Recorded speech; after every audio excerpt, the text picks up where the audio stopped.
في ولد اسمه احمد سالم للاسف بيتكلم باسم الزمالك، هو متجوز اتنين على فكره، بنفكر في الثالثه، والثالثه حتى اول حرف اسمها ه، بس احنا في اكتوبر، بس عشان الستات والاثنين يعرفوا بس طالع يقول ايه؟ فار رايح للاسد، نتنياهو اسد، يا راجل انت بتمثل الزمالك؟ هذا الكيان اللي هو حزب الله، هل ولاؤه الاول للبنان؟ يعني على الورقه والقلم اسرائيل ما عندهاش مشكله خالص مع لبنان. يعني مش شطاره ان انت كل شويه تروح تضرب الاسد او تعمله في شكل دبوس فيجي الاسد يقطعك 100 حته. نتنياهو اسد؟ يا 100 خساره على نادي الوطنيه والكرامه اللي شالوا اليافطه الوطنيه والكرامه ورموها في الزباله وجابوا ده.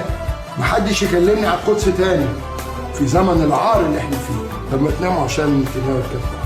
انتوا شفتوا نتنياهو اللي راح الامم المتحده هو ومراته زيه ازاي استقبلوه في الامم المتحده؟ انا بتكلم عن العرب، بتكلم عن امه العرب. الشيء المؤذي عايز زي يقول لك ايه؟ الاسد رايح له اللي هو اسمه احمد، ده اسمه مش ايه؟ ها؟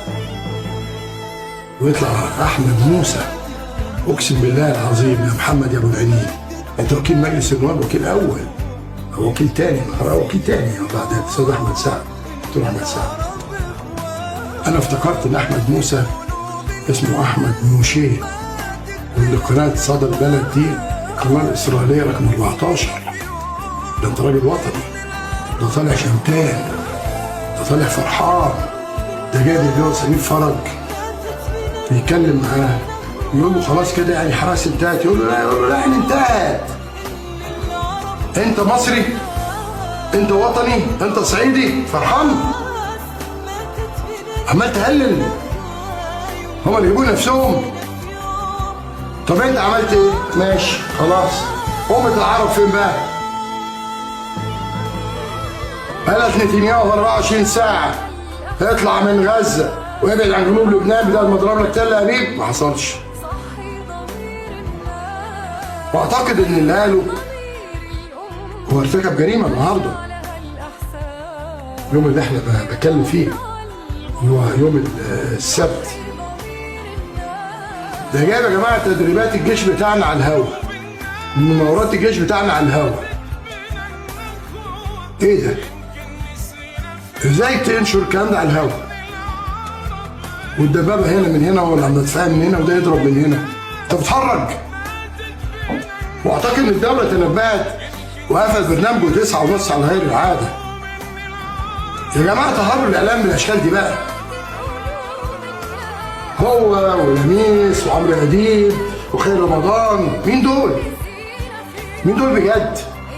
انا اللي يهمني صهيوني قتل مسلم، ودلوقتي الصهيوني بيقتل مسيحي في جنوب لبنان زي ما بيقتل المسلم.